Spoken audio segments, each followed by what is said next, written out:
interactive as we want it to be, but if you guys want to ask a lot of questions and want us to be interactive, a lot of the information on the slides is also for reference also. So feel free as we go through to stop me, ask questions if you've had concerns that have come up in your courses or classes or examples with a student and we can kind of problem solve and think through stuff. That's great. I think that's it's really helpful to be able to collaborate with each other and share that information.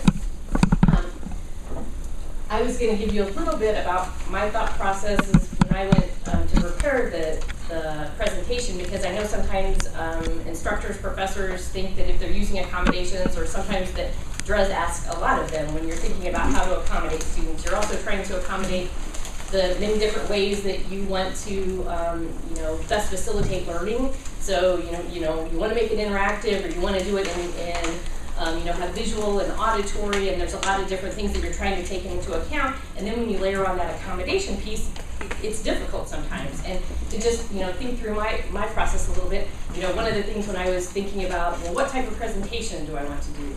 Well, like the Prezi presentations seem really cool and are really new and out there. They really can't be accommodated with different things, or they're not really accessible or user-friendly in that manner. So if you post them, or people need to go back and use them. So I decided not to do a Prezi. Also, I think they look cool, but the stuff coming at me, I'm not real comfortable with that after a while. It kind of hits in my face, I don't know. So I didn't use a Prezi. I went with standard PowerPoint because PowerPoint presentations are accessible. Also, on a couple of the websites that I'm going to give you guys for resources later on, there are several really good videos about different students with autism or Asperger's talking about going back to school and talking about their experiences. When I was putting this together, I did not have time to get it captioned, so I did not include it in here. And again, that's part of that thought process when you're doing accommodations. I would have loved that I'd had time ahead of time to do that and have it in there and get it captioned, and we would have had that piece. But I will give you a link so that you guys can look at it later on your own. So that's just some of the things I wanted you guys to know, that yes, we ask a lot of things for accommodations, but we also go through that same process and are really cognizant of that when we're putting our presentations together also. Working with students with spectrum disorders, issues and supports for university instructors. And do you guys all, do you either teach in some way, or are you teaching teachers to teach? What's kind of the background? I teach. You teach, okay. I teach teachers to teach. Okay, all right. So we got those two areas covered. That's good.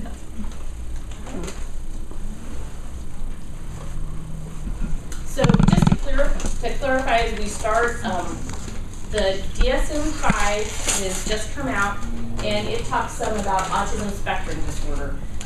I'll go through the differences a little bit in a minute, but just to make sure that when we're talking about autism spectrum disorder, these are some of the areas that we're talking about. So if a student gets a diagnosis of autism spectrum disorder, they tend to have impaired social interactions, some impaired communication, sometimes repetitive and stereotyped patterns of behavior, sometimes some abnormal sensory perceptions, and usually a narrow interest or preoccupations in rituals. And it used to be in previous DSMs, which is the Diagnostic and Statistical Manual, which is what psychologists, the medical profession uses to actually diagnose different types of disabilities, mental health conditions, psychiatric disabilities. They used to have Asperger's and autism. So if you think about autism, was really defined as having difficulty with language development early on, and then having some of the different impairments on the slide before. And Asperger's was usually thought of a higher functioning level of autism, or different than Asperger's. A lot of our students that came to college tend to have either high functioning autism, especially U of I, high functioning autism, or Asperger's disorder. And with Asperger's, maybe early on the language impairment wasn't there in the actual, there weren't the delays in developing language. However, there were also a lot of subtle differences in how they communicate with language and how they receive language. So previously there were those two separations. With the DSM-5, when it came out, when they put together the panels to look at the diagnosis and make those decisions, they decided that there wasn't a distinct difference between the two groups. which is kind of funny because here I've been at UI for 14 years now, and I see very distinct differences, but they didn't ask me when they were making those decisions. And it might just be that the population we see here is high enough functioning to, be able to, get through high school, be able to be accepted here at UI through a blind admissions process, and so those distinctions are more separate, especially maybe they're older, and at this point it is easier to separate them out. But where the psychiatrists on the DSM-5 committee were seeing the students and really looking at those differences, they said there weren't enough to have separate distinct groups. So they put everything together as Autism Spectrum Disorder. And then now they list criteria to go with it. So any person would have a diagnosis of Autism Spectrum Disorder, and then you would list level of severity. And then there's different criteria for that severity. I think the changing times for diagnosis are good in certain ways. Some parents really struggled and had frustration with the fact that there wasn't going to be that separate Asperger's category. I think for some parents, they liked it better. It wasn't really autism, but it kind of meant that their child had some difficulties. So there was a lot of pushback from those parental groups. Hopefully, as we move forward with the diagnosis and they see that, probably the students it's not like they're going to be out of the diagnosis, it's not like they're going to get services. Hopefully, they're going to feel comfortable with that and be able to move forward.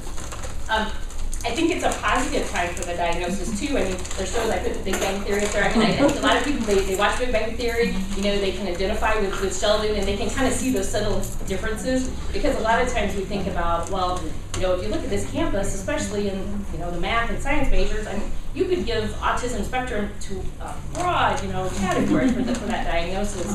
But even on the Big Bang Theory, I think you can see those subtle differences between why Sheldon might have more of the autism spectrum disorder and more some of the other group of his friends might just be more be more nerdy kind of or backward that way. So I think it's putting the diagnosis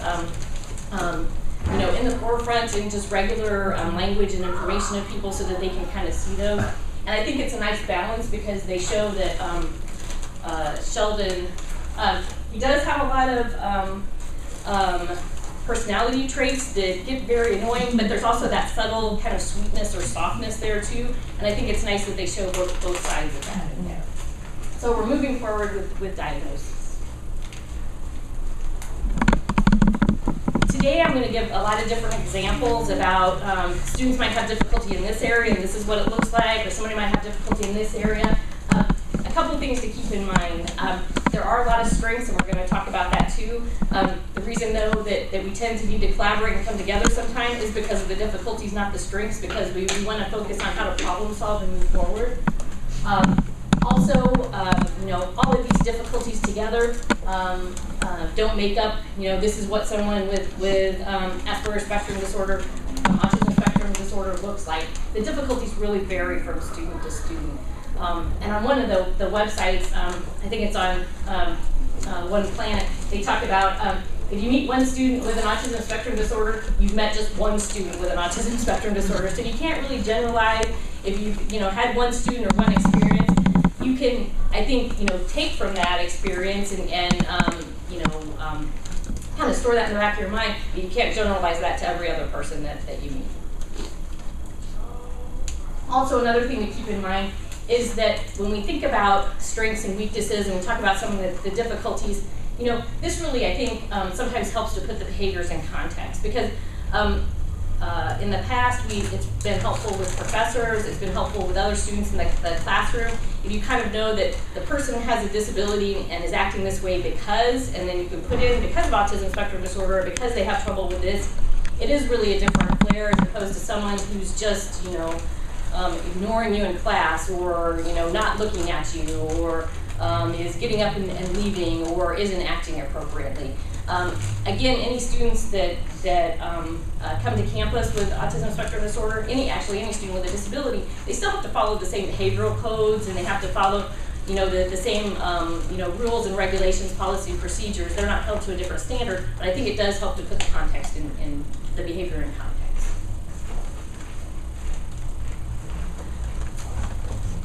So for this slide, why do we support students with autism spectrum disorder in Illinois? I think there's many reasons. Those numbers have really increased over the years, and I think they're going to increase more all the time. One is just really to increase diversity. I mean, you know, the campus is very diversity friendly, and they've really included disability as part of that diversity, which is awesome. And the students with ASD really help to make up that diversity. So different people, different ideas. They really do lend a unique perspective in looking at problems in the world. Sometimes they come at ideas and come at things from just a different way and can really add to the discussion.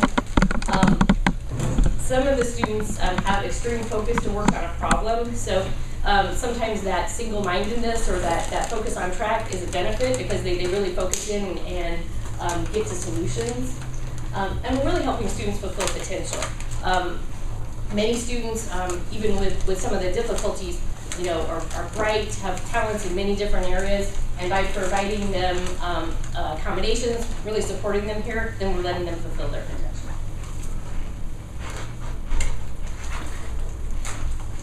So I have several slides set up as we go through, and I hope we'll use this as a discussion. I wanted to talk about some of the main areas of difficulty that students with autism spectrum disorders have, and then talk about some of those suggestions or some of those ways that we can help them feel comfortable in the classroom, and as an instructor, you can help with working with them in the classroom. But like I said, as we go through these, feel free to stop me, examples. Hey Kim, can you go back to the diversity at Illinois? Mm-hmm. So how many students do you think are at Illinois with ASD that self-identified versus what might be out there, or how, as a faculty member or a doc student's TA in a class, how might a student learn about somebody in their class having ASD without them kind of just thinking it and you know, them like identifying or saying, oh, I think that student has. Yeah, we have about 45 students that autism or Asperger's is like their primary diagnosis, and then we probably have about 20 to 30 more where it's a secondary or tertiary. And those are just the ones, like when we keep track of our records and information, those are the ones who choose to self-disclose and register with us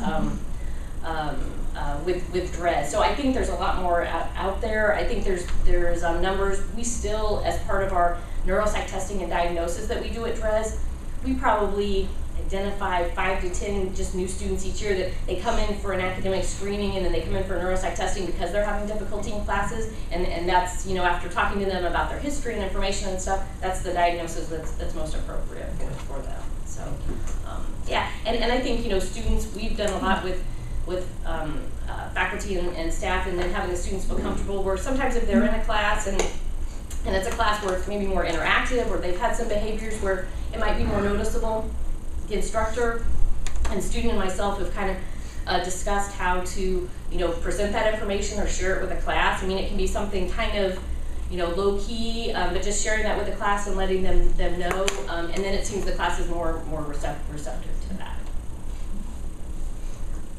Let's see. So one of the areas of difficulty that comes up very often is just in social interactions. And this is just a key component in the diagnosis of autism spectrum disorder.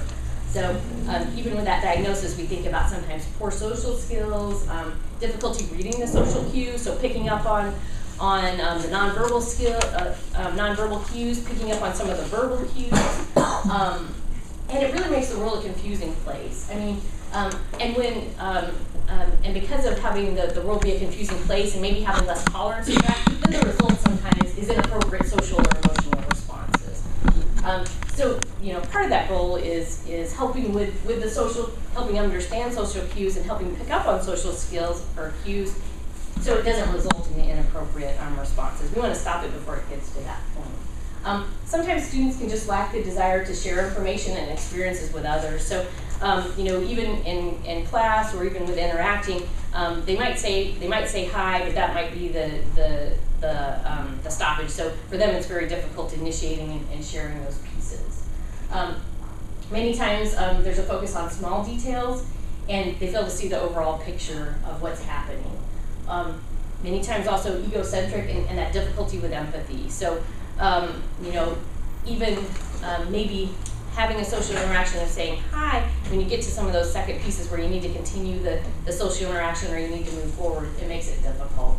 I might not like physical contact. So even though some of the initial social interactions can be difficult for some students. Can you tell us the difference between somebody that just has primarily a nonverbal learning disability as opposed to somebody on the spectrum?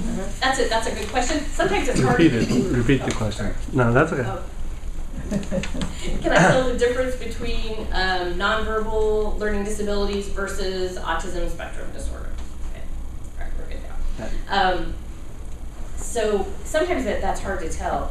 There's several theories in the literature when they talk about nonverbal learning disabilities and they talk about spectrum disorders. Several people see them as a continuum, so nonverbal are here, and then if you just continue on the continuum to more severity, then autism's over here.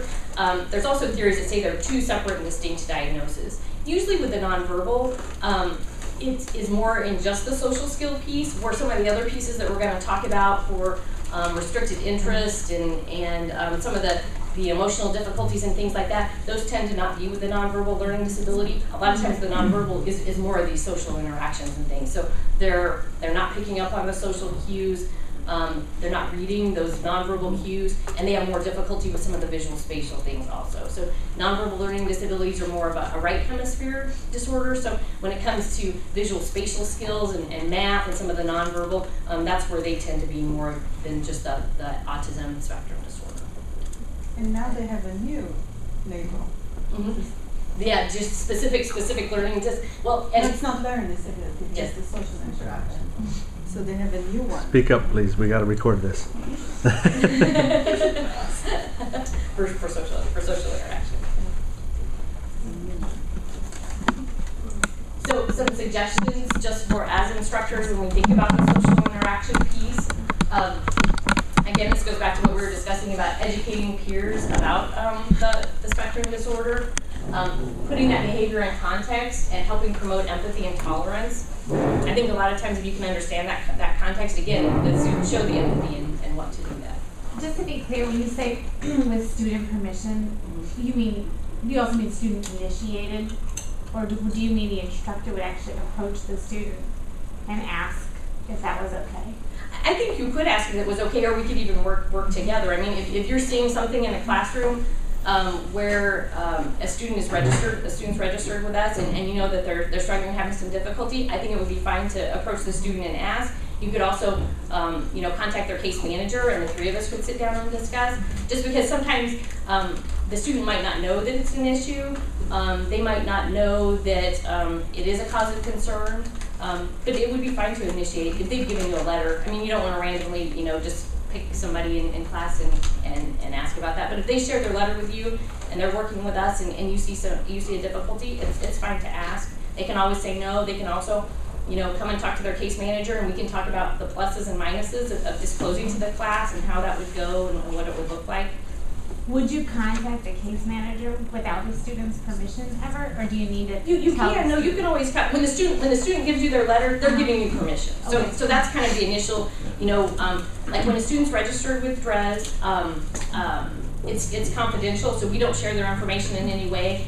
When it's up to the student. So if the student is giving you a letter in class and letting you know that they're registered with us and asking for accommodations, that's when they're saying it's okay to contact, because like the case manager's name is on there, the student's information is on there.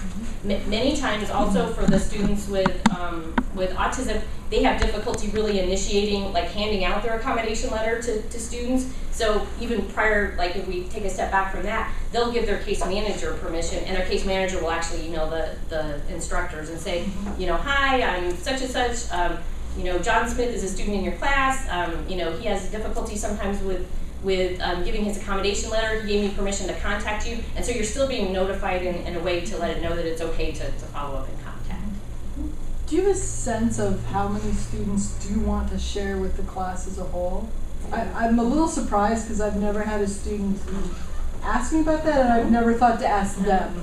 So I'm just curious. It depends, and I think, and if they want to, then we have to really think about what's appropriate. What's that boundary? What's a good piece of information to share versus you don't want to put all kinds of stuff out there and have that be another like social barrier for the class. So it really is a situation that takes a lot of collaboration and some thought and some role playing. And sometimes students don't feel comfortable, but they notice something's going on in class with peers and stuff, and they're like, well, I don't feel comfortable. but my instructor could share this, and then we think about, well, what's a sentence or two your instructor could share, or how could they work that?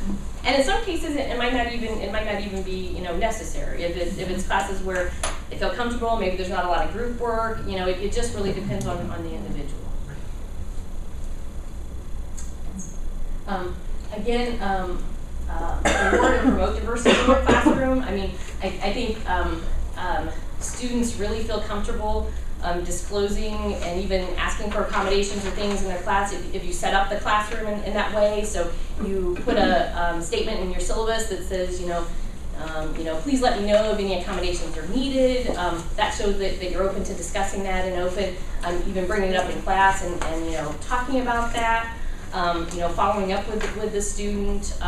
If the student needs a note taker in class, asking that in a way of we're a classroom community, we like to help other, we want to help other students out and help everyone, learn and promote that learning. A student has difficulty in this aspect, can someone, volunteer and really, give positive reinforcement for those people who step up and help. So again, it's creating that classroom that welcomes diversity and really creates a community in the classroom. Again, something else that the instructor might have to do would be just to place individuals in groups for projects and things. If you have a project in your class and they need to get a partner, and you say, okay, after class everybody can partner up, or everybody form your own groups. The student with ASD isn't going to be able to do that. So thinking about that and pairing that student up with someone, or pairing all the partners up, or initially. Maybe putting that student with a group is gonna foster that. We've had times where a student has come in, like we'll do coaching on a weekly basis with students to kind of check in.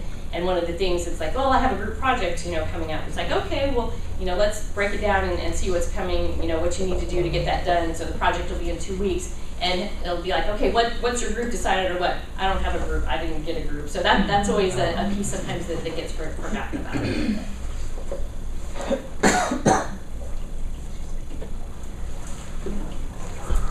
These are some more suggestions. One adult with Asperger's noted that he learned to ape human behavior. So he talked about, I really don't know what humans, do. I really don't know the whole interaction things, but if I watch them enough, I can kind of mimic and kind of figure out, what I need to do to fit in. I had another student one time who came in and said, I think I want to do some individual therapy, or I want to see participate in a social skills group because people seem to have friends. I don't know what they really are. I don't know why you need them, but they look like they're kind of important, and we need them to be around. So they recognize some of these pieces, but they just don't make sense sometimes. And if you guys have ever followed Oliver Sacks, one of the titles of his books was Anthropologist from Mars, and it talked about college professor with Asperger's that talked about all those interactions and connections and stuff really were difficult for her to understand. Another thing in regards to social interactions is really just providing feedback. So sometimes the students will say something, they might not use facts, they might be insensitive when they say it. Again, I think letting the student know that, because again, they keep putting that in their database of, okay, in this situation with this, I shouldn't do this.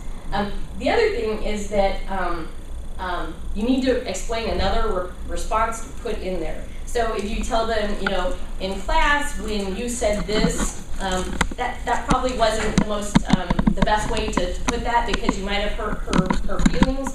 A better way would be to say it this way. So because just having them not do the behavior, if you don't give them another behavior to replace, they don't know. One of my students a few years ago, his roommates were so mad at him because whenever he came in the house, he would always slam the door in his apartment, and they kept telling him, stop slamming the door. He didn't know how else to get the door shut. So we spent a few minutes just talking about, okay, when you're shutting the door, you need to pull it shut quietly. You could hold your hand there. You could put something against it. So again, it's always good to be very direct and to let them provide feedback, but also then give them positive things that they can do in that place. Finding a class mentor or a mentor in the major is very beneficial. A lot of times with students, if they're in a major where they're doing group work, or A lot of time is spent outside of class doing studying where, maybe in those majors, I know computer science is one, sometimes with the engineering, they just naturally form groups outside of class to either work on their problems together or to study for tests or things like that. And the student with autism spectrum disorder a lot of times gets left out of that.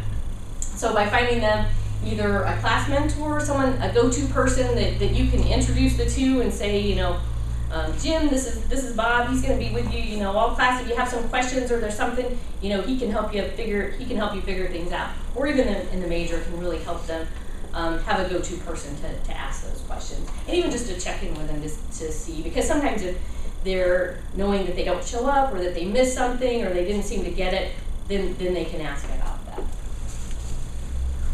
that. Another area that's difficult is communication. This goes kind of to social interactions and social skills, but it also is a separate area. Many times, there's the way that we communicate verbally. We use a lot of irony, we use metaphors, we use similes. The student with ASD just doesn't get it. I mean, they're very concrete, they're very literal. You use some of those, you use a metaphor or something, and they're just like, I don't know, I can't figure that out. What are you talking about? Also, just because some of the difficulties in language acquisition, students, especially if they've gotten to college, they've learned to speak, they've acquired their language later on, but many of the times that they've acquired it is that they just memorize kind of things to say. So instead of being able to really, think about something, think about how they're feeling, think about, their ideas and expressing that, they'll kind of parrot bits and pieces of other words that they've heard throughout their life. So even though it sounds like they're communicating or they might understand sometimes, they might not be, they might just be parroting things back to you. Spoken language can sometimes be odd. Sometimes they might be too loud, especially in the classroom. They might be overly formal. They also might be more monotone in their speech. Just kind of knowing what to expect. Sometimes they'll talk out at you rather than to you. They'll just talk. Kind of. A lot of the students with Asperger's early in their life, there was a phrase like "little professor." They have this very formal, pedantic way of talking about just whatever maybe their subject is. They'll just focus on that and lecture and just talk right at you, as opposed to having a conversation back and forth. Sometimes body language and facial expressions may appear odd or stiff.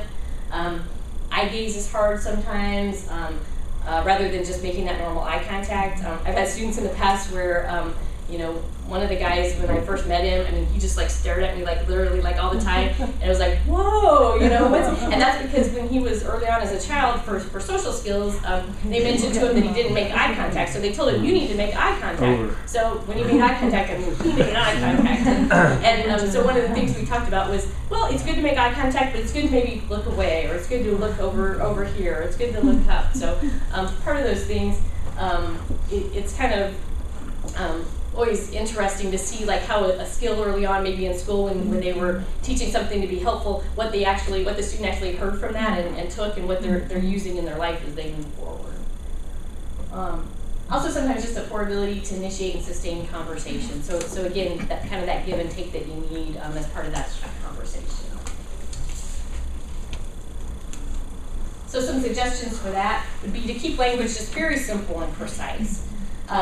Ask specific questions to see if the student understands, maybe some more detail or specific questions to see if they're really getting at the underlying points or things that you want them to take from what's being said, as opposed to just a yes or no or having them parrot something simple back. Be specific when discussing plans. Again, I'll meet you near the room after class. Well, that just doesn't give them any information to really zone in on. So it's I'll meet you at locker 220 at 12:05, or I'll meet you outside of room 201 at this time. So that very specific, detailed information. Sometimes just explaining the metaphors. It's no, I didn't literally mean that. This is what I was trying to let you know from there. Sometimes you might need to cue them about their voice being too loud or too formal or too long of an explanation. And sometimes this might be helpful for you guys if you're teaching a class and you have a student that just really isn't picking up on the cues, or they're seeming to dominate the discussion, or they're talking too loudly. and you're noticing that the other students are kind of, it's a frustration to the other students who are trying to learn. Sometimes, talking to the student outside of class to say, I've noticed this, it's kind of a concern. When that happens, I might just walk over and, tap you on the shoulder to let you know. Or I might just, say, a code word or something. So picking out those kind of pieces to help them is gonna help the classroom a lot, because that way, the student isn't just going on and on and on, and the other people in class are getting frustrated or rolling their eyes, and that the student is knowing what's appropriate and when they can communicate in class. Difficulties with change. So this is another area. A lot of times the students with ASD are really overwhelmed by minimal change. They're really highly sensitive to environmental stressors, and they might just worry excessively when they don't know what to expect. So, stress, the fatigue, the sensory overload really throws them off balance. And part of college is just, it's not as structured. I mean, especially, professors might put things on the syllabus, but then you might get a day or two behind. And so the test that was supposed to be on Wednesday that they'd studied for and was supposed to be on Wednesday, and then the instructor says, oh, we're going to push that back to Friday. Oh my goodness, that's just for them is just, horrible. I mean, no, it said in the syllabus it was supposed to be on Wednesday, Those are the rules, that's what it was supposed to be.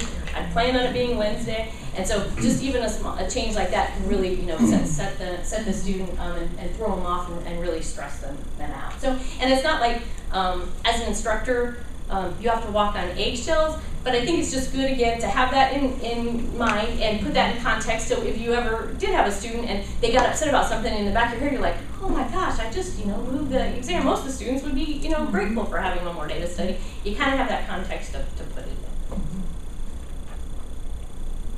So some suggestions for that.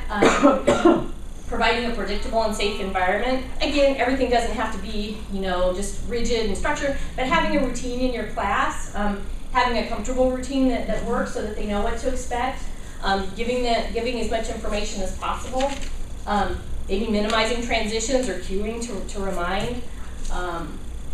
Even just having like when the students come in, having on the board, what you're going to do that day in class. A lot of instructors do that, or they put it up on PowerPoint first thing. Just having those cues. Avoid surprises or last minute changes, or again, know if this happens and accommodation might be needed. So they might get they might get too upset by having a test change one day, or they might I've had this happen before where a student comes to DRES to take their exams with accommodations, and the instructor forgot to send the exam or didn't send it in time, or they forgot a page or something. Some students can kind of rebound from that okay, but then I've had some students do, that just shuts them down. They get so stressed, they get so overwhelmed that even by the time it's fixed, that day they really can't take the exam. They just, they've lost it for that day. So then, postponing the exam for another day or two so that they can, come back and be in the environment so that they can take it. Restricted range of interest or kind of rituals. The DSM and a lot of places talk about rituals. I think it's more about, just very specific behaviors that they like to do. They like to follow a plan. A lot of times there's some preoccupations or odd intense fixations with things.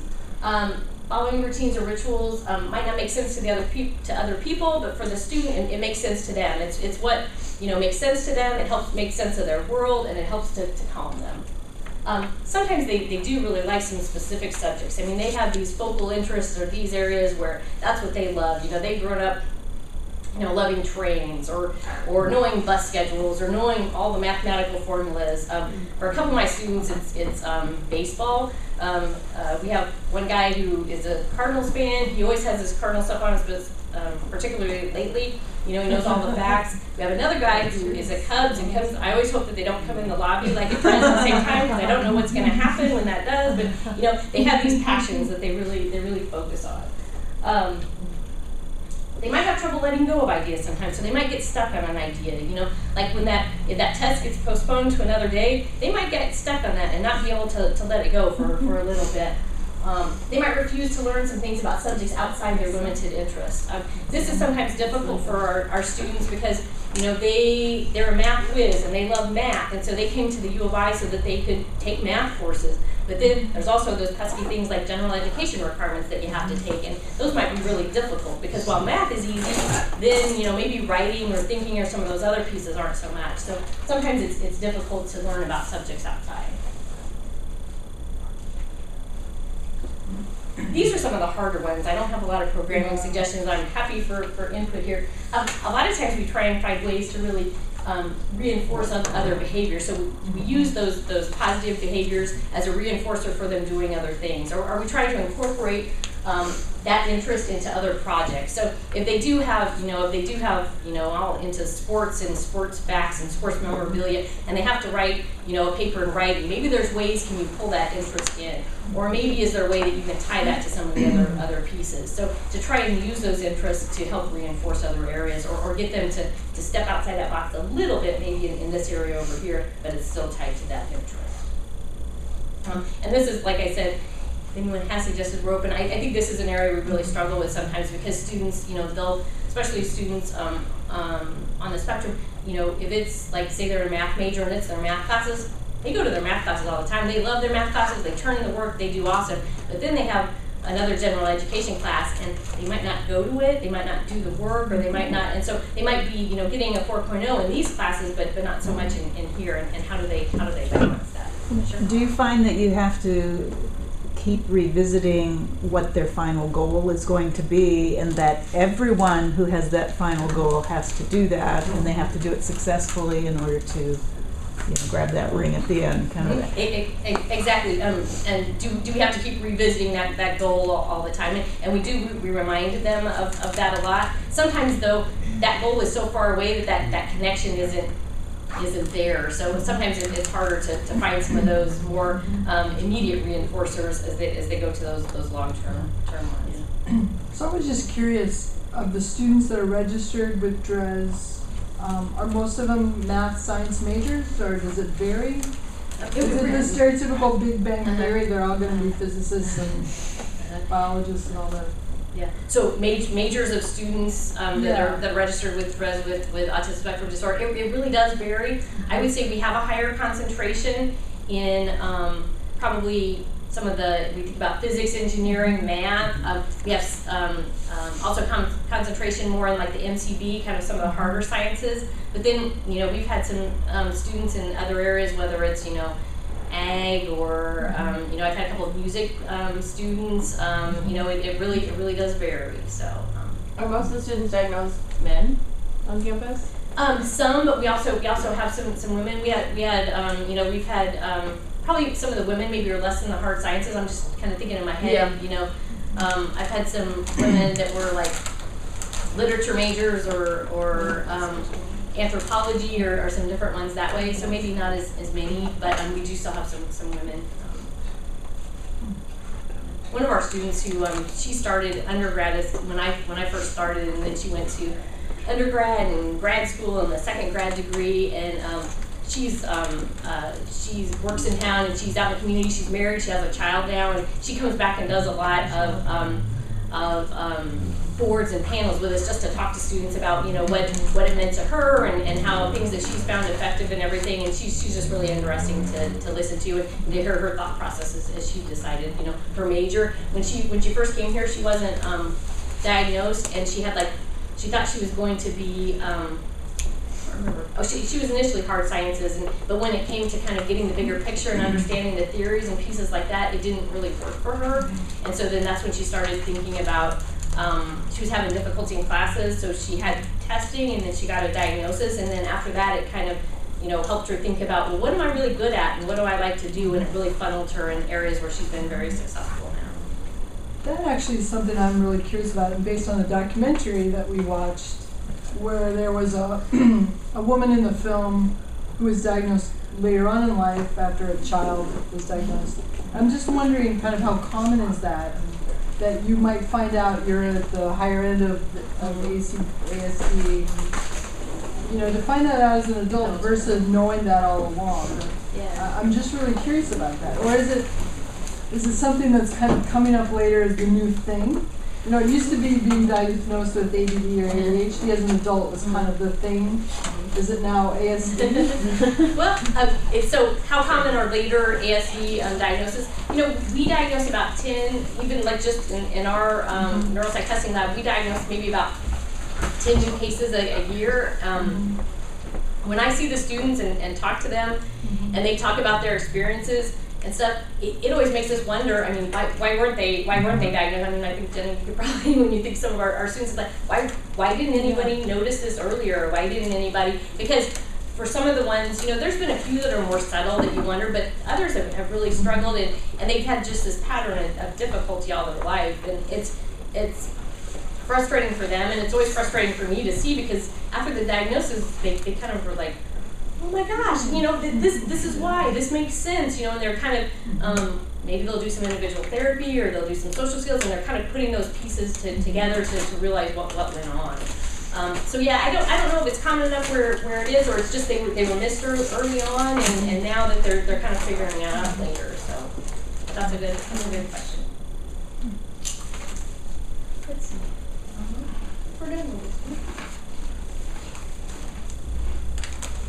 So another area of difficulty is just poor concentration. So difficulties with being off task or distracted. Sometimes it's by internal stimuli, own thoughts. Sometimes it's external.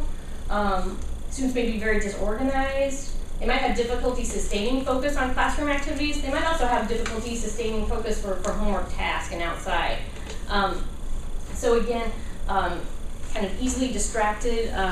Different than ADHD, where we think about, you know, just losing focus after other things, but definitely some internal struggles with focus. And a lot of times, some individuals with ASD will actually be prescribed stimulant medication if they have some of that attention concentration difficulties going on with them. So some suggestions for this would be maybe having a reduced course load. I mean, if it's difficult for you to focus all the time and really work forward with all your work, maybe instead of taking, you know, 16 hours, maybe taking 12 hours, or maybe taking 10 hours is what you need to really be able to focus and attend. They might need to work with professors to have assignments broken down into small units. Again, having a large assignment just might be so overwhelming where they don't know where to start, they don't know what to do, so they can talk to the professor about that. Having the students sit at the front of the classroom helps for them to focus. Also, sometimes asking them questions to help them attend to the lecture. Again, working out that nonverbal verbal signal for them when they're not attending or when they're talking too much or too loud is, again, to kind of bring them back into focus. Sometimes some of my students too have found that they can focus better if they do something with their hands in class. So they might bring a ball to squeeze. They might, you know, have something where they knit in class. They might have something where they do physically to help them stay engaged a little bit better. One of my students who had autism, I think it was my first couple of years here, when he got stressed and he had learned, instead of doing more inappropriate behaviors, he started doing more appropriate behaviors where he had a stress ball and he would just squeeze it, and he would pace back and forth. And instead of,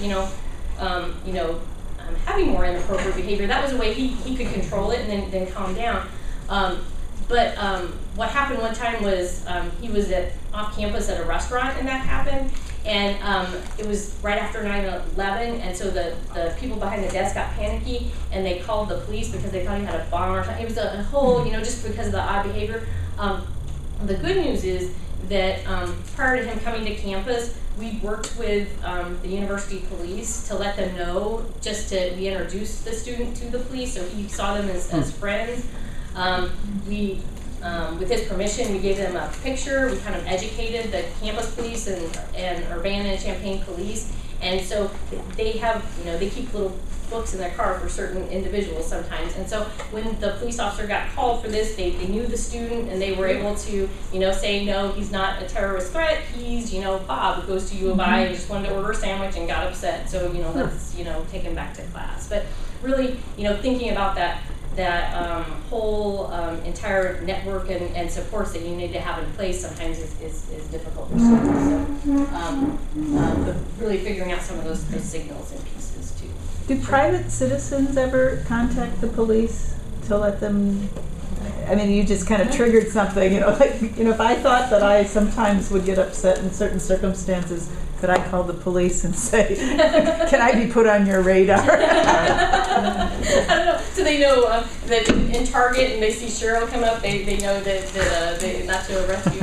I don't know. Well, I mean, because there was a mediator. It was the university that was yeah. the mediator for that particular. Yeah, and I don't know if that happens. I would think sometimes in certain communities or neighborhoods that would be something that would be. Well, I think like with Alzheimer's and Yeah, stuff, exactly. certainly Yeah. people are making others aware of. You've got a family member who might leave the house and wander around or do whatever, Yeah, you know, get And I'm agitated. hearing more from parent organizations bringing in the police and then setting up, but I don't know if that's just kind of a new thing that's happening. I think it's a great idea, but. I think so too, because even just in the heat of the moment, if they didn't know him or he didn't know them or how to respond, I mean, it could really escalate. So it's good to have it. Most of us don't want to be on the radar, but. but yeah, for this it was a positive thing. Yeah, be on the radar.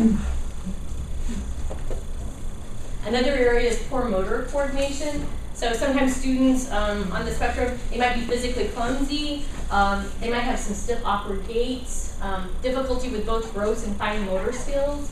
And this can really come into play on campus for them. So it might impact things like penmanship, so writing, more of a slow clerical speed, processing speed, sometimes impact their ability to draw. And some of the gross motor skills, or even the fine motor, have really come into play with the lab. So I've had students through the years that might want to, have taken chemistry classes or MCV classes and have different labs where that's something to really think about in there, because some of that fine motor skills that they need are difficult for them to perform. So many of the students might need to use a computer for written work. So even in class, instead of taking notes, they might type out notes. When they're taking exams, whether they're writing even short answers out on exams or more essay exams, they might use a computer. Having a note taker in class also helps so that they don't have to write everything down. A personal assistant sometimes for laboratory work. And the way that that's done is the person isn't just doing everything for the student, the student is actually directing and telling the lab assistant what to do in the lab. So the student is still having to think about what's needed and perform the experiment. It's just like having another set of hands. And they might need some extended time, whether it's the written work or some lab write-ups, especially lab write-ups, because in class they're supposed to be writing down all the pieces and then kind of finalizing that real quick and turning it in at the end of class. So sometimes an accommodation for my students is that they will jot some short notes down, or have someone take some notes in class, and then they'll take that outside of class and do their lab write-up and then turn it in either that evening or the next day. Another area is just academic difficulties in general. So, sometimes high-level thinking skills or comprehension skills might be difficult. Again, taking things very literal. So, images might be concrete and it's hard to take abstract things. Speaking style and impressive vocabularies might give that false impression. So, when they're talking about some things or rattling off information, it might sound like they really are knowledgeable. But they might just be parroting things back that they've heard in the past. So they have this great memory, they hear stuff, they can spit it back out, but that level of understanding, that deeper level might not be there. So again, that excellent work memory, but the problem solving skills might be poor. And this is just something to keep in mind in classes where you do require that more deeper level of thinking. It's not just maybe in classes, especially when you think about classes in high school, it's easier to just you remember something, you take your test, you spit out the information the next day, and then you move on. Versus at the college level, they just don't want you spitting back that information. They want to see that you've taken the information in, that you played with it a little bit in your mind, that you can apply it to different situations, and sometimes that's difficult for our students. Kim, you mentioned this earlier about the parroting. Is that similar to epiplegia in younger children with ASD, or? A little bit. I would say larger pieces, and they know the appropriate spot that it goes in, but it's not that deeper understanding. So they might, if they watched a documentary on trains, they might be able to parrot back everything they heard or about the trains, but then when you ask them some specific questions about that or how does that apply, they might not be able to go to that other level.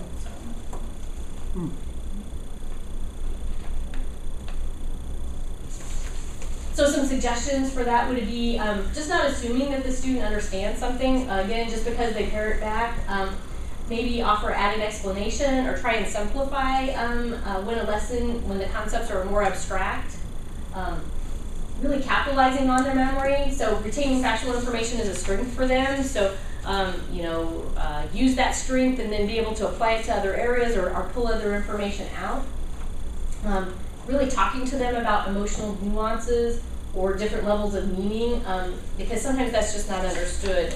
I've had students that have taken, for their RET class, like they'll take more of a class where it's they're reading novels about people and interactions and then writing about those. And for some of my students, I mean, that's just so difficult because even when they're reading the book, they're not understanding those relationships, and then they're having to write about it and explain how it was for them. So sometimes explaining helps, and by explaining the nuances and things, the student can get to a level where they can think about and process. Sometimes those classes, if they're just too in-depth, sometimes we find another class that's just focused more on the student's strength and have them withdraw from that course. A lot of times when when students are thinking about what classes to take, we try and work with them and their advisors, and we try and think about what's involved in the different classes. But sometimes something just gets passed, and the student's actually in the class, and it's like, oh my goodness, and he'll come in or she'll come in and they'll talk about having difficulties, and then we kind of think about ways that we can support. Also, writing assignments may be very difficult. When it comes to sometimes even being able to verbalize a student's thoughts and really think about things and what they like and be able to think through some of those things are difficult, and then to have to write those down and make some difficult explanations, that can take a while. So sometimes with students, if they're in more intense writing classes and writing isn't an area that is a strength for them, sometimes they'll come in and see their coaches on a regular basis. Sometimes they'll work with our learning disability specialist on the writing just because it's more difficult for them. And then other times they'll get extended time too, just because they'll eventually get there, but instead of writing several pages a day, a paragraph sometimes is painful. So having several paragraphs over several days to extend that assignment, they can still complete the assignment. It's just going to take a little bit longer.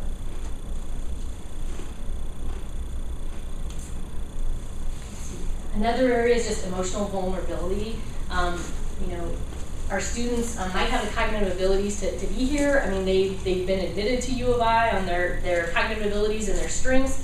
But then developmentally, they might not be at the same point as other college students. Partly is because of the disability. Sometimes it's because maybe their parents have sheltered them or maybe not helped them on some of those skills that they need to transition. So they are vulnerable sometimes. They just might not have developed yet those emotional resources to cope with those high academic demands. So, for example, if you're stressed because you have so much stuff going on, or if you're anxious about a paper, those are things that hopefully through time we learn and we learn how to deal with. But for them, that stress, if they're not able to handle it, or the anxiety, it kind of builds up over time, and they might shut down. They might, maybe get more colds and sick and things like that. They might get depressed. So that's an area that we really watch for in our students. Depression, they might have more anxiety, they might have social anxiety around peers. Sometimes there's some rage reactions or temper outbursts that come from that stress or frustration because they get overwhelmed easily.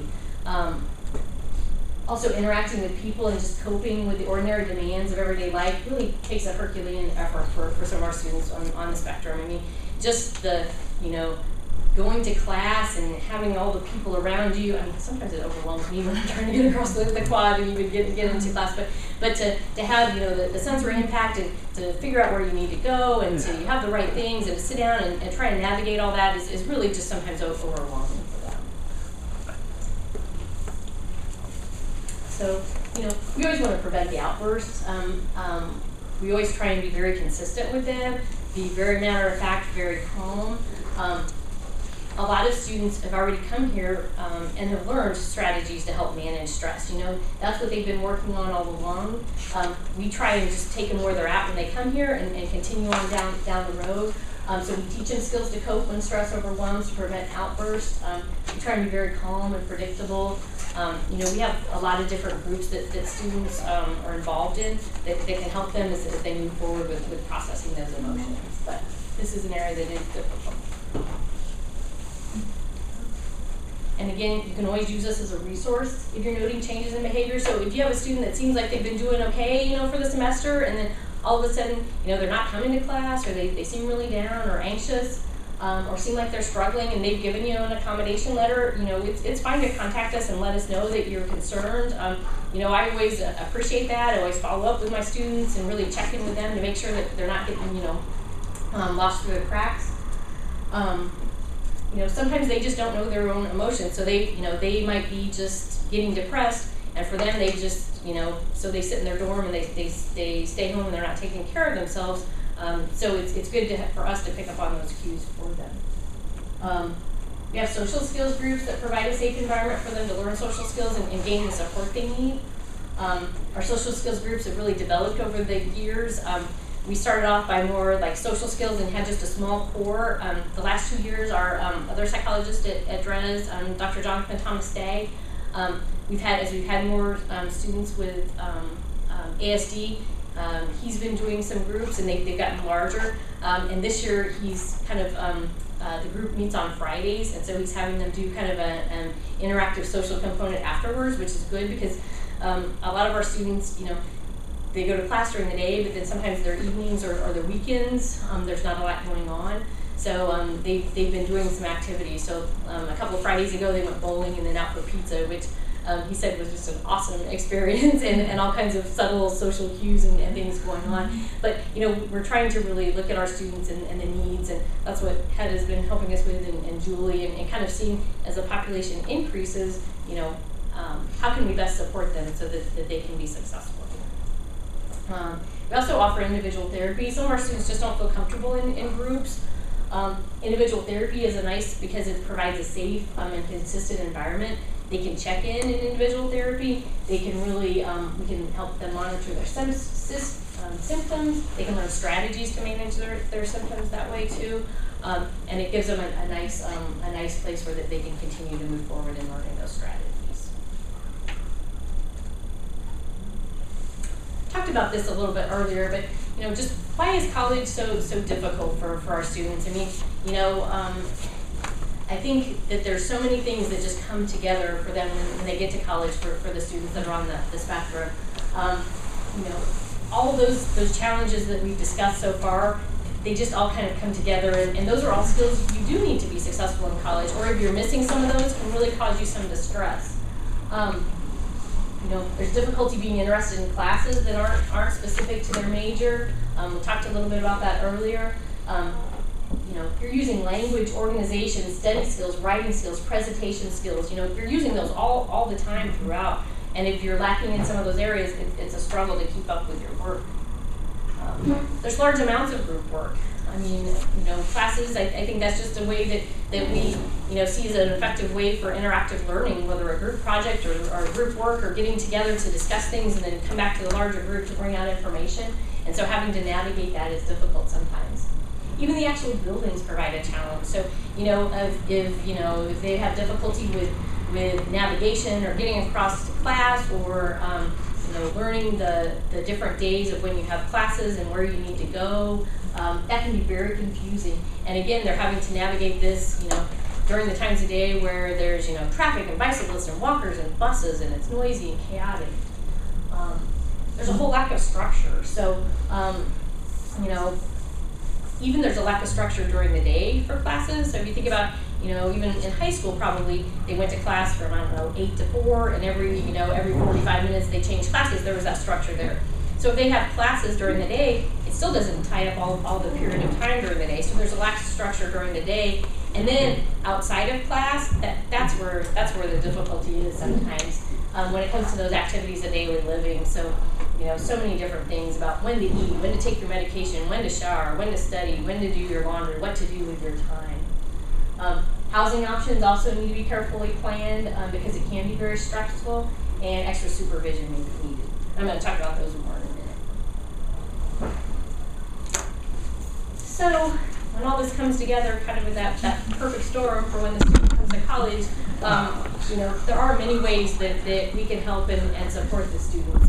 You know, we're a resource for the students that are registered with us, but we're a resource for faculty. I mean, our job, you know, at DRES is that kind of dual role. I mean, we're there to provide supports and accommodations to level the playing field, but we're also that resource for instructors in campus. So, you know, please take advantage of us, and you know, we're happy to work with you in your courses. We support students in a lot of different ways. Accommodations are probably the thing that most people think about. So whether it's some extra time on a test or taking notes in class. But accommodations go way beyond that. So accommodations might be things like having a personal assistant for lab, or maybe modifying something for the class. We always want to have the accommodations level the playing field and allow equal access, but we don't want to alter the curriculum or alter the requirements. So that's something we always keep in mind. And you know, we talked about when we work with you, we talk about, you know, the students' needs and the course needs and how that's reflected in what's expected. We have a lot of additional support services at DRES. I'm going to talk about those in a minute. We also have to think about things for outside hours, housing, and then some other unique situations. Accommodations, I kind of talked about that. So supports. We offer many supports for students. Again, as I mentioned earlier, individual therapy, so students can come. There's not a session limit. They can see someone for therapy, you know, their whole entire time. It's not a 6-day, 8-session limit like the Counseling Center in McKinley. It's for the whole school year for them.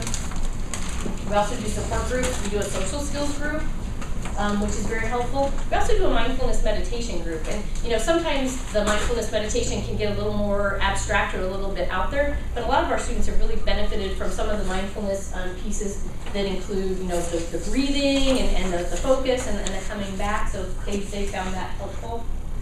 We also do coaching. So working with students, seeing them on a weekly basis, having them check in with us, talking about, you know, schedules and classes and prioritizing. And a lot of times the students with autism Asperger's, this is a time where we ask very detailed, very specific questions to make sure they're staying on track. So, you know, sometimes with a student you can say, oh, how are things going, or how are your classes? Well, the response would usually just be fine, fine. So you have to kind of ask some very detailed questions. So, you know, what are your classes? You know, for Math 104, you know, with the syllabus, did you do your assignment this week? Did you turn in your assignment this week? Did you do so those detailed questions to kind of see, are they attending class? Are they turning in assignments? Are they understanding the material? What's getting stuck for them? Sometimes we've had students in the past that we found out they didn't register with us till like mid-semester, and when they started registering with us, we were like asking about things, and like he hadn't been to class that whole first part of the semester because the university had switched over the emails, and so he missed that window to switch his email, and then he didn't understand, you know, how to get a new email, and then he didn't know anything about his classes, and then he lost his ID, and like those two things, you know, just shut him down, and so he just stopped going to class and stopped. So a lot of times we have to ask very detailed questions, and also very detailed questions about things outside of class to help kind of make sure that the students are on track. We also offer career employment assistance, just because when the students are getting ready to finish up here and go on, we want them to make that transition so that they can take the information and from the degree they have here and move forward. We also do a lot of thinking about outside hours, just because we're only open 8 to 5, and there's a whole lot of other stuff that goes on from 5 p.m. to 8 a.m. You know, again, hygiene, meals, exercise, sleep, you know, medication, homework. There's so many different things that when they lived at home, that's what their parents took care of for them, and now on their own, you know, who's cueing them to do those things? We also try and work with students a lot for housing. We really want to find a structured environment, but still allow some independence. We've had students live in the dorms, university-approved housing. Some students have lived at home to have that structure. Some have been on campus and had personal assistants come in the morning or evening. Sometimes they'll live with roommates who will serve as those personal assistants, which has worked out and been helpful. So we do a lot of different things, sometimes very creative things, to help them figure out ways where they can get some of that structure. we've been working with Hedda and Julie to really look at our students and our students with ASD and their needs and their parents' needs and things to maybe move forward and start a task force so that we can look about the best ways to support students on campus. We've thought about maybe having a living learning community for students. We've had a lot of different ideas, but it's nice that they've helped us out to gather some of that data so that we can move forward and keep that progress. I don't know if you guys want to add anything. Well, just that you have so many services, and what we found is that the problem is the student don't seek the services. So many of the parents we talked with knew about the services, but the student don't go and use the services. So there's some gap between what's offered and what the student initiating, and I think this is where we need to find a way to, maybe as instructors we can do something about that. Yeah, maybe funnel people and stuff. Yeah. And sometimes it's hard too because sometimes parents want their children to do everything, and then they want their child to do everything. The child wants to do nothing, and how do you find that middle ground where the student is feeling independent and autonomous and making some decisions, but they're still getting the supports they need? And would it be true that not always parents would know about this? I mean, if they're an adult, they can do this all without their parents' knowledge. They can, but initially, like when the student comes to we're in a kind of a unique situation. So the students are coming to campus. If they not getting diagnosed till here, then sometimes no. Then sometimes they just seek those supports. But if they've been diagnosed prior, their parents have probably been involved in helping them find a school and knowing about accommodation. So like the first visit to our office is with the parents and things. So again, we walk a fine line between, most of the times the parents do know, and sometimes the parents call. And for our students with ASD, sometimes it's very helpful because if you don't ask that question that just hones in on that, perfect piece, sometimes you miss them. So, we always try and work with the parents because sometimes they see things or know things that we don't. But again, then we have to walk the line of working with the students and letting the students make the decision. So it's a balance. I have a question. Are there particular dorms that they stay in? Because some of the dorms can be chaotic and noisy and not clean. And we let them know that they don't have a certain dorm, they can still choose, but when they're thinking about housing options, we really encourage them to talk to housing and really look at the different options. Some of the university approved housing like Newman Center and Hendrick House and those two in particular, they for some reason, a lot of our students have lived there because I think the directors and the RAs are just very, upfront, and the parents talk to them and they feel comfortable and they really make a concerted effort to really check in with students and take care of their needs. But yeah, again, we bring that up a lot as when you're thinking about where you're living. These are considerations. Some are more known for more drinking, more noise, so it really does vary. Kind of running out of time, so I'll be quick on the end here. We also just do some unique solutions. We try and do individual solutions and really work with students, and especially for this population, this is one where there's not just a cookie cutter approach. It's really one-on-one, and you really sit down and talk to them and figure out the areas that are kind of causing them difficulty. We try and meet with the students where they're at developmentally because students come in a lot of different places. We work with campus police. I gave that example earlier. We really partner with housing. Sometimes housing will have questions or concerns about students. We try and work with the dorm directors and the student to find a comfortable agreement. One of the times, one of my students was a freshman and we got a call from housing because the girls in the room next to him on the first day of class, they were friendly and said, "Oh, hi, nice to meet you. Drop by anytime." Well, he dropped by anytime, and it was a little too much for the girls, and they didn't know, how to tell him. And so then housing was concerned about this because the girls were feeling, they didn't know what to. So we worked with the student and we worked with housing, and then the girls to share that he did was on the spectrum and kind of let them know what that meant. We also talked to the student about what's appropriate. They might say drop by anytime, but they really don't mean it. Here's what they mean. Like, you see them in the hallway, you say hello, and maybe one evening a week, if they have their door open, you could poke your head in and say hi. But, very specific things to work with them so that he feels comfortable and the girls feel comfortable, and it's not a housing incident, but it's rather everybody can live together. It's not an incident. We also collaborate with colleges, deans, professors, with students, to partner with them for strategies and requirements and things like that. And we also have that closer relationship with the parents that we talked about. So in closing, a couple of things to remember. If you have students with ASD in your classroom, patience. Sometimes there's some frustrations there, but patience always helps. Collaboration and wraparound services are really the key. So the more connections that we can make between, you know, the instructor and the student and DRES and the different pieces, it really does help them to be successful. We always want to try and put that behavior in the context of their disability to help explain things. And they do take up sometimes more time to serve and work with, but the outcomes are really worth it. And I mean, I love this population of students. I mean, you know, they never hide. You always know where you stand with them. They don't hide anything. They always like put it out there. And yeah, I think they're just an interesting group of students to work with. At the end, there's 2 pages of resources. So there's a page of websites, and then there's a couple of books on there too for you guys to use as resources. So, and again, if you guys have questions, we're always happy at DRES to work with you on solutions. Probably either myself or Dr. Thomas Stagg are the 2 people that if you have a student who's in your course that's on the spectrum, you would probably be the 2 case managers who you would see on their accommodation letter, or you might get emails from. Do you guys have questions?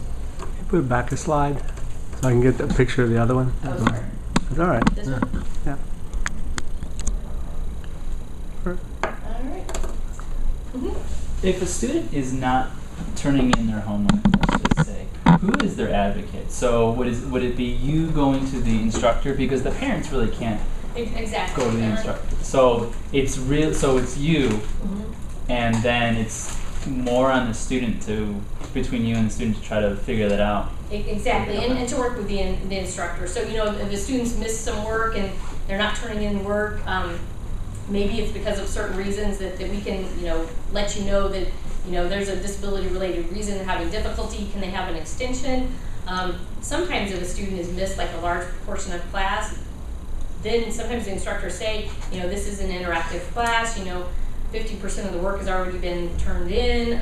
You know, this student hasn't. I think, you know, it's best for them to like drop the class too. So, I mean, there's that collaboration between the instructor and the student and the case manager to kind of make some of those decisions, whether it's advocating for the accommodation or, you know, gaining more information to know that we might need to drop the class or do something that way. And because I did work with students with Autism Spectrum Disorder, and the parents were very vocal. And so have you had a lot of difficulty, or I shouldn't say difficulty, but telling parents that they need to, I don't know. It is, and you know, and we've been very frank. You know, sometimes the parents will, you know, like the initial meeting before the student starts, they'll be like, oh well, we've always just emailed the instructors in the past. We'll just take care of that now. And it's like, that's really not going to fly, you know, here at U of I. It's like, we're the person who needs to contact the instructors. You can contact the instructors, but they probably won't even, you know, respond to you because they're, you know, their person is your son or daughter. We're not allowed to come. Right. Sometimes parents too will say, well, we have a FERPA agreement. Well, they might have signed they still don't get the FERPA. They might have signed a FERPA agreement and financial aid so that financial aid can share, you know, information between them. And they think that covers everything at you know, the university, and that financial aid sent it to every department too. So it's, yeah. I would think I could only talk to the parents if that student was in the room. You know, like like it would be an in-person meeting with the student there, and that the student is giving me permission to talk in front of. Yeah, that's how I talk to parents. I mean, sometimes parents will call and want me, and most students do, and most parents are really good about things. I mean, they you know, I've had some parents that it's like, you know, they've you know, been this person's support, and now they're dropping them off at the university, and they know their son or daughter has a disability, and that's really hard because, you know, there's so many things that can go wrong. So most parents, I would say on the whole, want to be helpful, but sometimes parents will call and say, well, can you do this, and this, or can you talk to John about this, but don't tell him I called. And it's like, we don't play games, you know. I always, you know, tell the parents, like, you know, thank you very much, I appreciate this information. I'm going to let John know you called, and I'm going to check in with him about this and see what's going on. So, but yeah, it's a balance. It's a balance sometimes. And sometimes parents, I think, they're you know, parents have a way more concern sometimes, I think, than their son or daughter. Sometimes those are valid, and then other times it's just because maybe they're not ready to let go too. So that freshman year is a hard transition. Yeah. What about the receptivity of professors? Quite frankly, that's one thing always I was concerned about, is that, you know, we hear from DRES that professors sometimes don't want to follow the accommodations letter or feel that it's unfair, all that kind of stuff. Is that, that's still a possibility, that still exists, I'm sure, but is that increased or decreased in terms of students with autism compared to what, I don't know, but if you think of the way professors and instructors receive students with disabilities in general, is their reception of students with autism, you know, more accepting or less accepting or no different than any other disability, or do you know what I'm saying? I don't know if they're making clear. I think it's probably about the same as more of the other like hidden disabilities. It seems like professors, especially for physical disabilities, they're more okay with providing accommodations because they can see it. Where some of the more hidden ones, they're just not quite sure, even with a letter. Well, you know, we get the response, well, they look fine. It's like, well, what does that mean really? And you know, it's like, so I think as a part of a group of hidden disabilities, it's probably about the same. So usually each semester we get maybe 2 to 5 professors that will deny, you know, students sometimes, and then we have to go and educate and be firmer about what they need to do. But on the whole, the professors really do a nice job. Okay, well, thank you. I appreciate it.